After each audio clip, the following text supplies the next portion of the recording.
अस्सलाम वालेकुम। तो कैसे हैं आप लोग? आप सबका हमारे में चैनल आसिफ मैथमेटिक्स पे तहे दिल से स्वागत है। ठीक है, चलिए आज हम लोग देखते हैं एनसीईआरटी क्लास 9 चैप्टर 8 एक्सरसाइज 8.1 का क्वेश्चन नंबर 7। ठीक है, इससे पहले हम लोग ने पूरे बेसिक को क्वाड्रिलेटरल के चतुर्भुज के बेसिक को मतलब तोड़ मरोड़ के रख दिया हमने। ठीक है, बेसिक नहीं देखा ना तो जाके पहले बेसिक देखें, उसके बाद इधर आए, फिर नहीं तो सवाल समझने में क्या होगी, आपको बहुत सारी प्रॉब्लम्स क्रिएट होंगी। ठीक है, चलिए देखते हैं क्वेश्चन नंबर 7 ये क्या कह रहा है। एबीसीडी एक सम चतुर्भुज है। ठीक है, किसी सम चतुर्भुज के बारे में बात कर रहा है। कौन सा चतुर्भुज है? सम चतुर्भुज। तो मैंने एक ऑलरेडी फिगर बनाया हुआ है एबीसीडी, और ये क्या है? सम चतुर्भुज है। हमको दर्शाना है, शो करना है कि दर्शाइए कि विकर्ण ए सी कोणों ए और सी दोनों को समद्विभाजित करता है, तथा विकर्ण बी डी कोणों बी और डी दोनों को समद्विभाजित करता है। हमें पहला बात क्या कर रहा है? पहला बात कर रहा है, दिखाइए आप कि जो विकर्ण एसी है ना, कोण ए और कोण सी दोनों को समद्विभाजित कर रहा है। अच्छा, विकर्ण एसी ठीक है, ये वाला मुझे ये शो करना है कि जो विकर्ण एसी है ना, ये कोण ए, एंगल ए और एंगल सी दोनों को क्या कर रहा है? समद्विभाजित कर रहा है। मतलब ये वाला पार्ट बराबर और ये वाला पार्ट बराबर दिखाना है, और ये वाला पार्ट बराबर और ये वाला पार्ट बराबर दिखाना है। ठीक है, हमें दिखाना है कि ये एंगल ए को ये विकर्ण ए से क्या कर रहा है? समद्विभाजित कर रहा है, मतलब ये दोनों बराबर दिखाना है। उसी तरह हमें दिखाना है कि जो विकर्ण एसी है एंगल सी को भी क्या कर रहा है? बोलिए, समद्विभाजित कर रहा है। यही आपको क्या करना है? शो करना है। ठीक है, तो चलिए देखते हैं कैसे शो किया जा सकता है। और भी एक बात कर रहा है भाई, विकर्ण बीडी के बारे में भी बात कर रहा है। विकर्ण बीडी, ये भी दिखाना है कि जो विकर्ण बीडी है एंगल बी को भी समद्विभाजित कर रहा है और एंगल डी को भी। मतलब आपको आपको ये वाला एंगल भी और ये वाला एंगल दोनों को बराबर दिखाना है, और ये एंगल और ये एंगल इन दोनों को भी क्या दिखाना है? बराबर दिखाना है। हमें शो करना है कि जो विकर्ण बीडी है ना एंगल बी को भी समद्विभाजित कर रहा है, मतलब ये दोनों बराबर दिखाना है।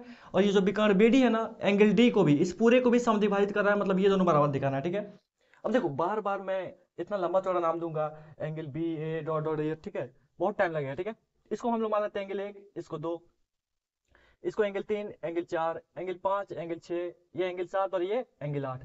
हमें क्या शो करना है?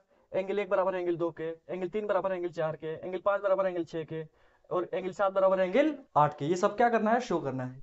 चलो जी, सवाल में दे रखा है, दिया है कि एबीसीडी एक सम चतुर्भुज है, और हमें पता है सम चतुर्भुज में चारों भुजाएं क्या होती हैं? बराबर होती हैं। तो इस एबीसीडी अगर सम चतुर्भुज है तो इट इम्प्लाइज, तो हम लोग बोल सकते हैं कि भाई उसकी चारों भुजाएं क्या हैं? बराबर हैं। ए बी बराबर बी सी बराबर सी डी बराबर ए डी। ठीक है, और भी तो कुछ होता है सम चतुर्भुज में। सम चतुर्भुज में विकर्ण एक दूसरे को क्या करते हैं? समद्विभाजित करते हैं। यानी ओ ए बराबर ओ सी, ओ ए और ओ सी बराबर, ओ बी और ओ डी भी बराबर। ठीक है, बेसिक क्लास में बहुत बार हम लोग पढ़ चुके हैं। ठीक है, तो यहाँ से एक और बात निकल के आ रही है, सम चतुर्भुज में क्या होता है? विकर्ण समद्विभाजित करता है, मतलब ओ ए बराबर ओ सी तथा ओ बी बराबर में ओ डी, तथा मतलब और ए होता है। ठीक है, चलो हमें सिद्ध क्या करना है? प्रूफ क्या करना है? वी हैव टू प्रूफ, सिद्ध करना है। हमें क्या सिद्ध करना है? एंगल एक बराबर एंगल दो के, एंगल एक बराबर एंगल दो, और क्या सिद्ध करना है? एंगल तीन एंगल चार के बराबर है, और क्या सिद्ध करना है? एंगल पांच एंगल छह के बराबर है, और क्या सिद्ध करना है? एंगल सात एंगल आठ के बराबर है। इतना सारा तो शो करना है हमें। चलो सिद्ध करते हैं इसको। ठीक है, घबराना नहीं है। ठीक है, जब मैं हूं यहाँ तो फिर घबराना तो बिल्कुल भी नहीं है। बात समझ में आ रही है? चलो देखो जी, मजाक था। ठीक है, पहले हम लोग इसको सिद्ध करते हैं, एंगल एक और एंगल दो को बराबर। ठीक है, अच्छा, एंगल एक और एंगल दो कहाँ कहाँ आ रहा है? एंगल एक मुझे दिख रहा है इस त्रिभुज में, एंगल दो मुझे दिख रहा है इस त्रिभुज में। अगर मैं आप नहीं मैं अगर मैं किसी तरह ये प्रूव कर दूं कि ये दोनों त्रिभुज क्या है? सर्वांगसम है, और सर्वांगसम त्रिभुजों के संगत भाग क्या होते हैं? बराबर होते हैं सीपीसीटी से। तो ये दोनों क्या हो जाएंगे? बराबर हो जाएंगे। तो अभी मेरा मेन मकसद है आपको दिखाना कि ये वाला एंगल और ये वाला एंगल सर्वांगसम प्रूफ करना। ठीक है, तो चलो जी, इस वाले एंगल को मैं बोल रहा हूं, मान चलिए एंगल ओ ए डी। सीधे देखो जी, त्रिभुज ओ ए डी, और इस वाले त्रिभुज का नाम कैसे दिया हम लोग? देखो जी, इसको कैसे दिया हम लोगों ने नाम? ओ ए डी। तो इसको भाई ओ ए बी देंगे, एक पैटर्न में देना है ना आपको। O A D, O A B. देखो ओ ए दोनों में कॉमन है, ठीक है, तो ओ ए तो हम दोनों में बढ़ेंगे। AD और AB, अरे सम चतुर्भुज की सभी भुजाएं बराबर, तो ये दोनों बराबर है ना, ये दोनों क्या है, बराबर है, तो इधर गए तो इधर इधर जाएंगे क्योंकि ये दोनों बराबर है। ऐसे भी यार दिख रहा था, देखो जी, OAD और OAB, ठीक है। तो त्रिभुज OAD और त्रिभुज OAB में, चलिए इन दोनों को, जिन दो त्रिभुजों को सारांश प्रूफ करना होता है, पहले हम लोग उन त्रिभुजों में चलते हैं। चलिए, इसमें भी OA है और इसमें भी OA है, तो OA और OA क्या है, अरे भाई कॉमन है, उभयनिष्ठ भुजा है ना। OA और OA क्या है, कॉमन साइड है, उभयनिष्ठ भुजा, ठीक है। देख लीजिए यहां से OA यहां भी है और OA यहां भी है। अब जरा देखिए गौर से, इस वाला त्रिभुज में AD और इस वाला त्रिभुज में AB, ये दोनों आपस में क्या होंगे, बराबर होंगे। क्यों, क्योंकि सम चतुर्भुज की भुजाएं आपस में क्या होती हैं, सब बराबर होती हैं। तो AB बराबर में AD, AB बराबर में AD, सॉरी, AD बराबर में AB, AD बराबर में AB, यहां से भी आप देख सकते हैं AD और AB क्या है, बराबर है। ये क्यों बराबर, तो लिख सकते हैं, आपके दिया है, चाहे ये भी लिख सकते हैं, समचतुर्भुज की भुजाएं, समचतुर्भुज की भुजाएं की वजह से ये क्या है, बराबर है। या आप ये भी लिख सकते थे, दिया है, ठीक है, कोई फर्क नहीं पड़ता। चलो जी, दो को साइड बराबर दिखा दिया मैंने। इस वाला त्रिभुज में OD और इस वाला त्रिभुज में OB, ये दोनों भी आपस में क्या है, बराबर हैं। OD और OB सम चतुर्भुज के विकर्ण क्या करते हैं, एक दूसरे को समद्विभाजित करते हैं, तो OD और OB भी क्या है, बराबर है। OD बराबर OB, ठीक है, लिख सकते हैं, दिया है, चाहे आप ये भी लिख सकते हैं, समचतुर्भुज के विकर्ण, समचतुर्भुज के विकर्ण आप लिख सकते हैं, ठीक है। Diagonal of rhombus bisect each other at 90 degree. चलो देखो जी, तो साइड साइड साइड से ये दोनों त्रिभुज क्या हो गए, सर्वांगसम हो गए। तो साइड साइड साइड सर्वांगसमता नियम से, सर्वांगसमता रूल से, देखो जी, एगो साइड फिर एगो और साइड फिर एगो और साइड, तीनों साइड बराबर है कि नहीं, ये वाला कॉमन है, ये वाला दोनों भी बराबर है, ये वाला दोनों भी बराबर है, तो साइड साइड साइड सर्वांगसमता नियम से त्रिभुज OAD सर्वांगसम हो गया त्रिभुज OAB के, त्रिभुज OAD, त्रिभुज OAD सर्वांगसम प्रूफ हो गया त्रिभुज OAB के, OAB के। दो त्रिभुज सर्वांगसम होते हैं तो उसके संगत भाग क्या होते हैं, बोलो भाई, बराबर होते हैं। तो इट इंप्लाइज एंगल दो बराबर होगा किसके, एंगल एक के, एंगल दो बराबर होगा किसके, एंगल एक के। अच्छा देख लीजिए, OAD, एंगल OAD और एंगल OAB आ रहा है कि नहीं इसमें, OAD और OAB आ रहा है, बिल्कुल सही हम लोगों ने लिया है। तो एक बात तो आपका प्रूफ हो गया, हैंस प्रूव्ड, हैंस प्रूव्ड। अच्छा आप बताइए, ये तो प्रूफ हो गया एंगल एक बराबर एंगल दो। अगर मुझे प्रूफ करना है एंगल तीन और एंगल चार को, तो सेम वही कॉन्सेप्ट से चलेंगे भाई। इस एंगल तीन इस त्रिभुज में है और एंगल चार इस त्रिभुज में है, तो इन दोनों त्रिभुजों को सर्वांगसम दिखाएंगे, तो सीपीसीटी से एंगल तीन एंगल चार के बराबर हो जाएगा। मुझे प्रूफ करना है एंगल पांच और एंगल छह को बराबर प्रूफ करना है, एंगल पांच और एंगल छह को, तो एंगल पांच इस त्रिभुज में है और एंगल छह इस त्रिभुज में, इन दोनों को सर्वांगसम दिखाएंगे, सेम वही देखो जी, साइड साइड, ये साइड फिर ये बराबर ये बराबर, साइड साइड साइड सब बराबर होगा, ठीक है। तो ये दोनों सर्वांगसम जैसे होगा, सीपीसीटी से पांच और छह बराबर हो जाएगा। एंगल सात और आठ को बराबर दिखाना है, तो इन दोनों को सर्वांगसम दिखाएंगे हम लोग। सर्वांगसम त्रिभुजों के संगत भाग क्या होते हैं, बराबर होते हैं, तो एंगल सात और एंगल आठ बराबर हो जाएगा। अब सब जो दोनों त्रिभुज है ना, दोनों त्रिभुज सब साइड साइड साइड से क्या हो रहा है, सर्वांगसम प्रूफ हो रहा है। तो अब मैं प्रूफ नहीं करूंगा, इस तरह के सवाल में देखिए क्या करते हैं, जब एक ही काम हो रहा हो ना बार बार, तो हम लोग लिख लेते हैं सिमिलरली, इसी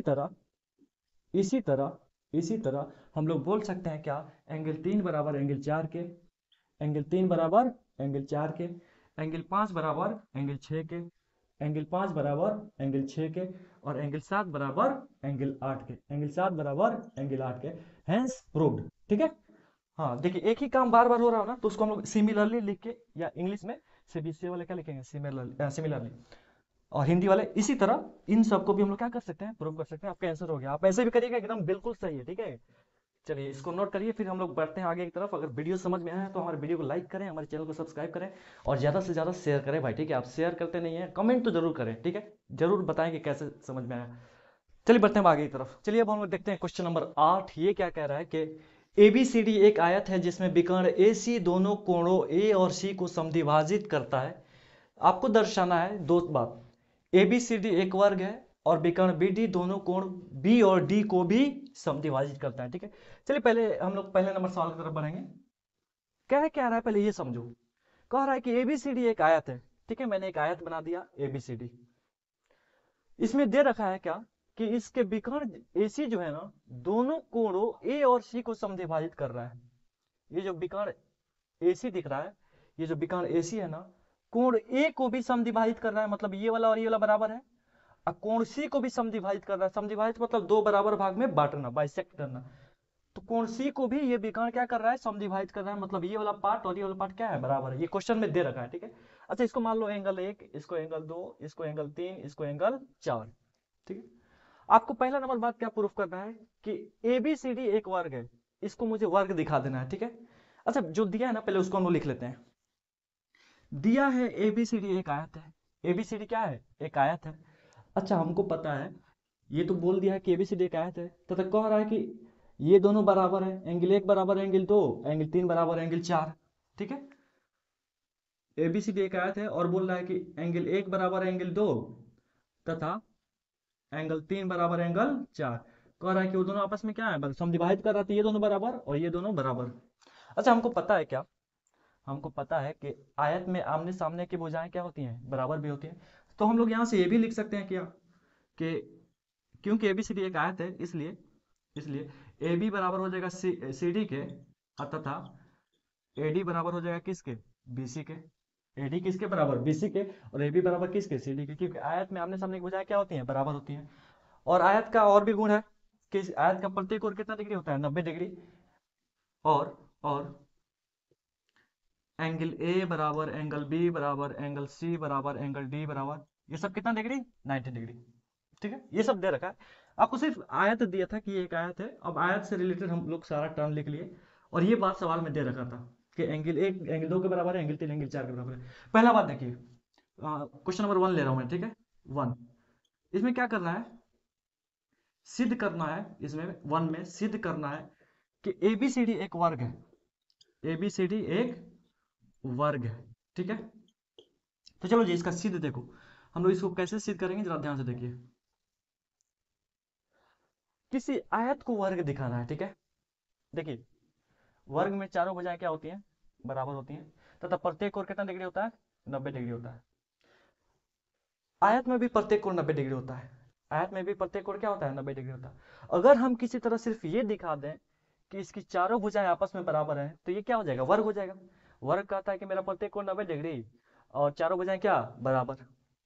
तो अगर हम ये दिखा दें, इस आयत में तो चारों कोण 90 डिग्री है भाई, क्योंकि ये आयत है। अगर सिर्फ हम ये दिखा दें कि इसकी चारों भुजाएं आपस में क्या है, बराबर है, तो ये चतुर्भुज कौन सा चतुर्भुज हो जाएगा, अरे ये आयत हमारा क्या बन जाएगा, यह आयत हमारा बन जाएगा वर्ग। तो हमारा मेन मकसद है चारों भुजाओं को बराबर दिखाना। अच्छा क्वेश्चन में दे रखा है क्या, क्योंकि ये आयत है तो AB बराबर CD होगा। AB बराबर क्या होगा, CD। और AD बराबर क्या होगा, BC। AD बराबर BC, ये बराबर और ये बराबर। अच्छा किसी तरह अगर मैं ये प्रूव कर दूं कि ये दोनों भी आपस में बराबर है, तो इसका मतलब चारों आपस में क्या हो जाएंगे, बराबर हो जाएंगे। जैसे कि हम लोग पिछले सवाल में बहुत बार कर चुके हैं, हालांकि मैं आपको फिर समझाऊंगा इक्वेशन बना के। ठीक है, तो चलो जी देखते हैं सिद्ध। देखिए इसका क्वेश्चन में दे रखा है क्या, चलिए देखिए इसका हम लोग सिद्ध देखते हैं। क्वेश्चन में दे रखा है क्या कि एंगल 1 और एंगल 2 के बराबर है। ठीक है, एंगल 1 किसके बराबर है, एंगल 2 के। ये तो सवाल में क्या किया है, दिया है। ठीक है, अब देखो जी जरा एक बात बताइए आप मुझे, क्योंकि ये एक आयत है और आयत में आमने सामने की भुजाएं बराबर भी होती हैं और समांतर भी होती हैं, तो ये वाली लाइन और ये वाली लाइन, ये दोनों लाइन क्या है, समांतर है। ये AC जो है तिर्यक रेखा का काम करेगी।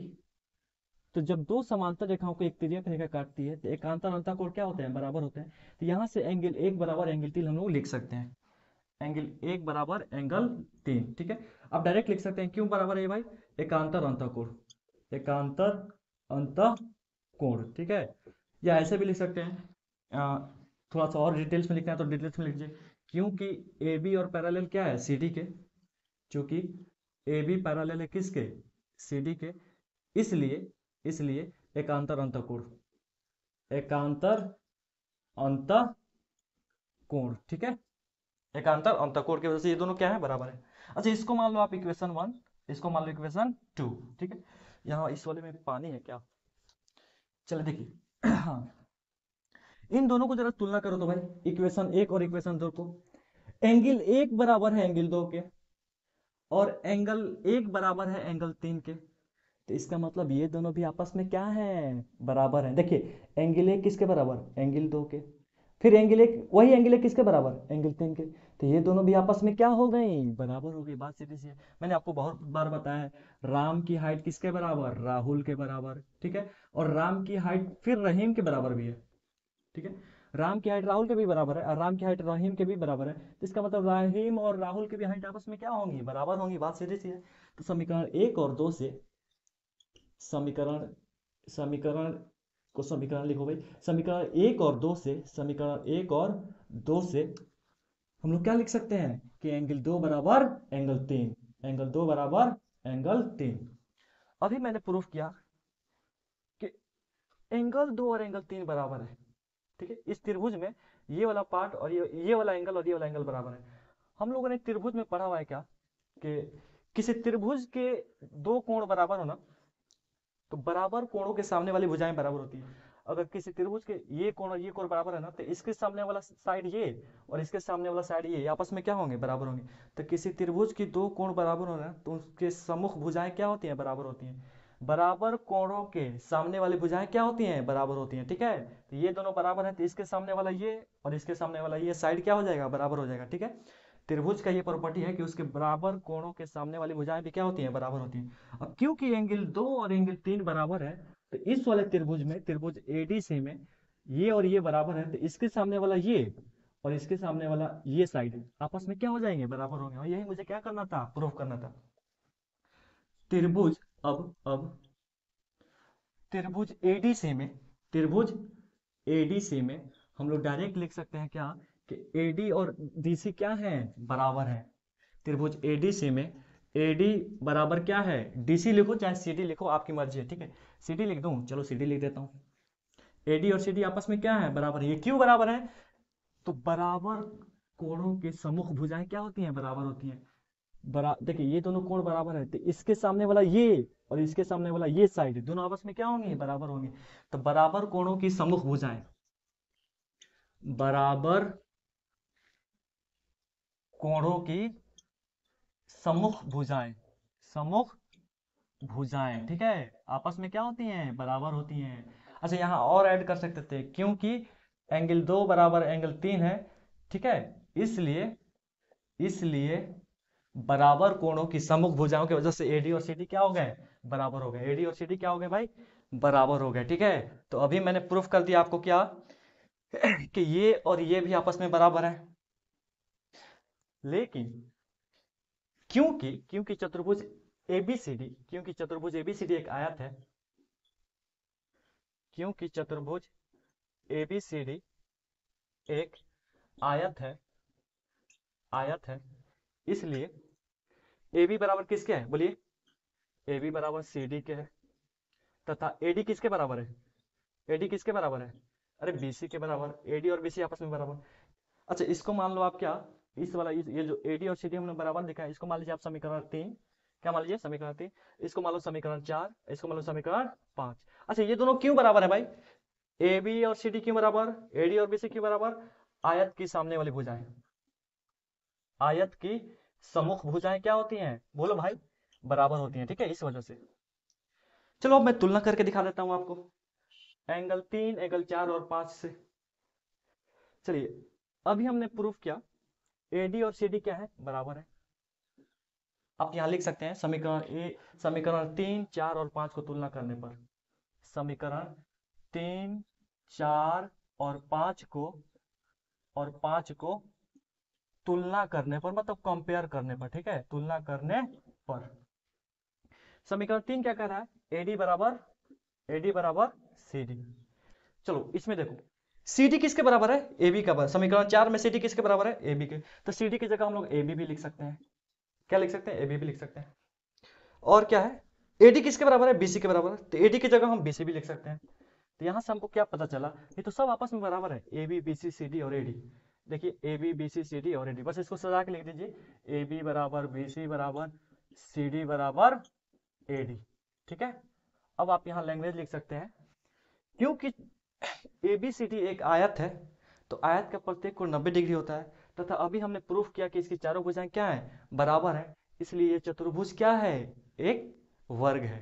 ठीक है, क्या लिखिएगा, क्योंकि चतुर्भुज एबीसीडी एक आयत है, ठीक है, आयत का प्रत्येक कोण 90 डिग्री होता है, तथा हमने अभी सिद्ध किया कि इसकी चारों भुजाएं क्या है, बराबर है, इसलिए आयत एबीसीडी एक वर्ग है। ये आप लैंग्वेज लिख लीजिएगा, मैंने बोल दिया है। ठीक है, तो उम्मीद करता हूं कि आपको समझा पाया मैंने, पापा को बोल दिया क्या, समझा पाया मैंने। ठीक है, तो बात सीधी सी हम लोग बार बार इस तरह का प्रूफ करना है, ये दोनों बराबर रह रहा है, ये दोनों बराबर रह रहा है, और चारों को बराबर दिखाना हो रहा है, तो हम लोग किसी दो को, इन दोनों को बराबर दिखा रहे हैं। ठीक है, इन दोनों को, चाहे इन दोनों को, चाहे इन दोनों को, चाहे इन दोनों को बराबर दिखा रहे हैं, तो चारों आपस में क्या हो जा रही है, बराबर हो जा रही है। उम्मीद करता हूँ कि मैंने आपको समझा पाया। चलिए अब हम लोग देखते हैं क्वेश्चन नंबर 2, 8वां का 2 नंबर। ठीक है, इसे आप नोट डाउन करिए। ये क्या कह रहा है कि विकर्ण BD दोनों कोणों B और D को समद्विभाजित करता है, ये प्रूफ करना है।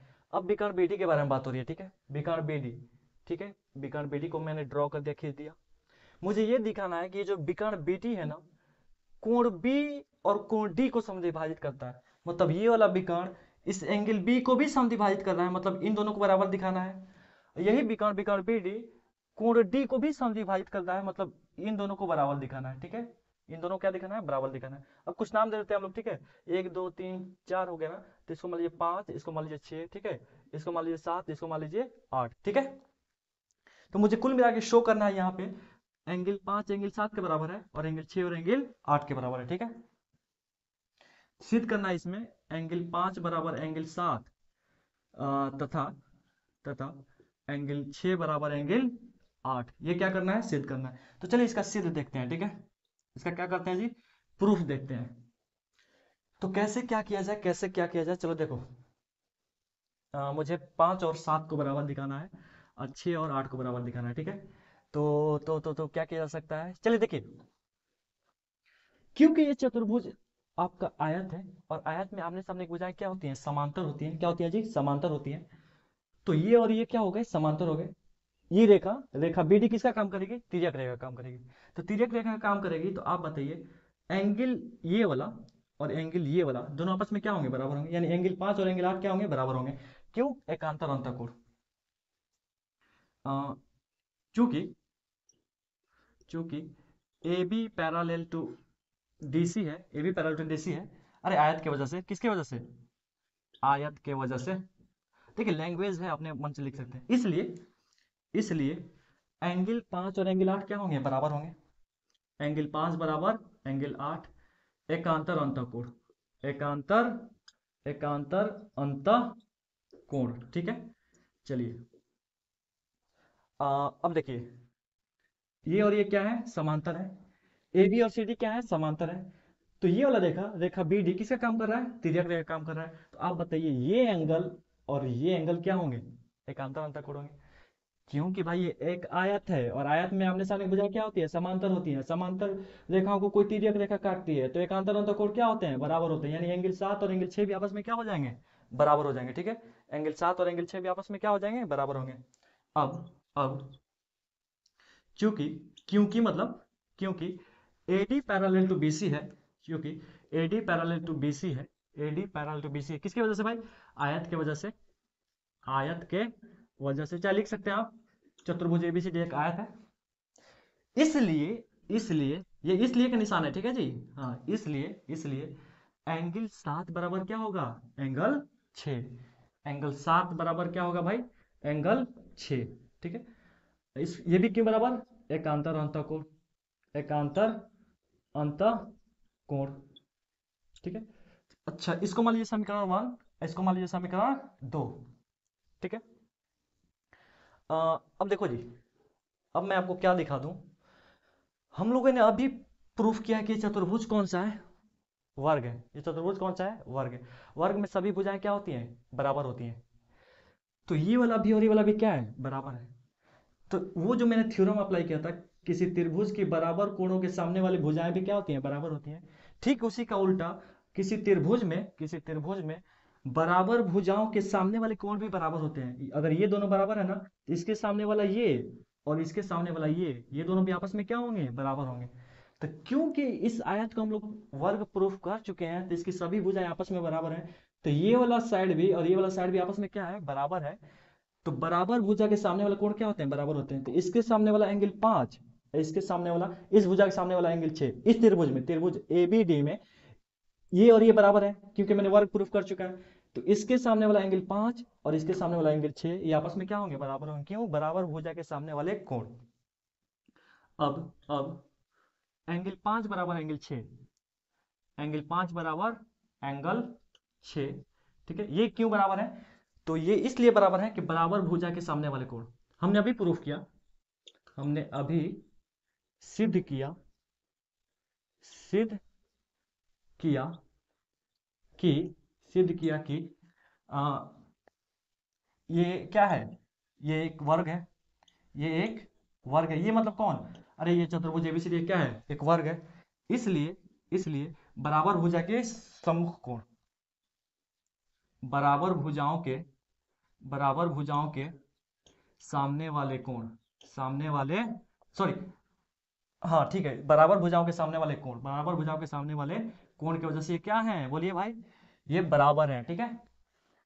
तो कुछ मान लेते हैं हम लोग, इसको इक्वेशन 1, इसको इक्वेशन 2 और इसको इक्वेशन 3। अच्छा, नीचे वाला पार्ट आया कि नहीं वीडियो में, हाँ तो गया है भाई, गलती से मिस्टेक होके आ गया, ठीक है, ज्यादा ही नीचे चला गया था मैं, नीचे नहीं जाना चाहिए था मुझे। चलो देखो जी, अब इन तीनों को मैं कंपेयर कर रहा हूँ, क्या कर रहा हूँ, कंपेयर कर रहा हूँ। समीकरण 1, 2 और 3 को तुलना करने पे, ठीक है, समीकरण 1, 2 और 3 को तुलना करने पे, समीकरण 1, अच्छा कैसे तुलना करूं जरा देख लूं एक बार।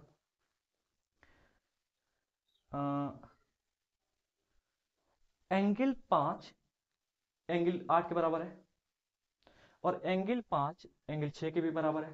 तो इसका मतलब एंगल 6 और एंगल 8 क्या हो गए, बराबर हो गए। एंगल 6 और एंगल 8 क्या हो गए, बराबर हो गए। देखो जी, समीकरण 1 और समीकरण 3 को तुलना करने पे, समीकरण 1 और समीकरण 1 और समीकरण 3 को तुलना करने पर, इन दोनों को मैं तुलना कर रहा हूं, समीकरण 1 और समीकरण 3 को। तो देखिए तो जरा क्या पता चल रहा है, एंगल 5 एंगल 8 के बराबर है, एंगल 5 एंगल 6 के बराबर है। तो यहां से पता चल रहा है कि भाई एंगल 5 एंगल 8 के बराबर, एंगल 5 एंगल 6 के बराबर, तो एंगल 6 एंगल 8 भी आपस में क्या हो गए, बराबर हो गए। तो इट इंप्लाइज एंगल 6 बराबर एंगल 8। तो एक तो हमारा ये प्रूफ हो गया हमारा। अब मुझे दिखाना एंगल 5 और एंगल 7 के बराबर है, ठीक है। एंगल 5 किसके बराबर है, एंगल 7 के। तो कैसे दिखाया जाए, कैसे दिखाया जाए, देखो जी, एंगल 5, एंगल 5 और एंगल 7 को बराबर दिखाना है ना। हम्म तो कैसे दिखाया जाए, एंगल 6 एंगल 7 के बराबर है, समीकरण 2 में देखिए, एंगल 6 किसके बराबर है, एंगल 7 के बराबर है। और समीकरण 3 में देखिए, एंगल 6 किसके बराबर है, एंगल 5 के बराबर है। तो इसका मतलब एंगल 5 और एंगल 7 भी आपस में क्या हुए, बराबर हुए, ठीक है। तो समीकरण 2 और समीकरण 3 से, समीकरण 2 और समीकरण 2 और समीकरण समीकरण 3 से हम लोग क्या पता चल रहा है भाई, एंगल 6 एंगल 7 के बराबर, एंगल 6 एंगल 5 के बराबर। तो इट इंप्लाइज ये दोनों भी आपस में क्या हो गए, बराबर हो गए, एंगल 5 और एंगल 7 क्या हो गए, बराबर हो गए। हैंस प्रूव्ड, हैंस प्रूव्ड, ठीक है। बड़ा मतलब अच्छा क्वेश्चन था, कंपेयर करने में थोड़ा सा टाइम लग गया भाई, ठीक है, कोई बात नहीं, होता है कभी कभी। देखो, जब दो को एलएचएस बराबर है ना, दो समीकरण का एलएचएस बराबर है ना, तो उसके आरएचएस भी क्या होंगे, बराबर होंगे। बात समझ में आ रही है। अगर अगर x बराबर y, ठीक है, और x बराबर z है, ये भी एक समीकरण, ये भी एक समीकरण, तो दोनों का एलएचएस बराबर है ना, तो जाहिर सी बात है आरएचएस भी क्या होगा, बराबर होगा। तो इसी तरह हम लोगों ने प्रूफ किया, और हमें क्या प्रूफ करना था, एंगल 6 एंगल 8 के बराबर, एंगल 5 एंगल 7 के बराबर। देखिए तो क्या सिद्ध करना था, एंगल 5 एंगल 7 के बराबर, एंगल 6 किसके बराबर, एंगल 8 के बराबर, यही प्रूफ करना था। उम्मीद करता हूँ कि आप समझ पाए होंगे। आज यहीं तक रखते हैं। अगर वीडियो अच्छा लगा हो तो वीडियो को लाइक करें, हमारे चैनल को सब्सक्राइब करें, और कमेंट करके जरूर बताएं भाई कि कैसा लगा, ठीक है। चाहे वो गर्ल्स हो या बॉयज हो, जरूर बताएं। इससे पता चलता है कि हाँ आदमी अच्छा से समझा पाया है या नहीं समझा पाया, ठीक है। कोई क्वेश्चन हो तो आप कमेंट में पूछ सकते हैं, ठीक है। आज यहीं तक, मिलते हैं फिर नेक्स्ट क्लास में, तब तक के लिए अल्लाह हाफिज़।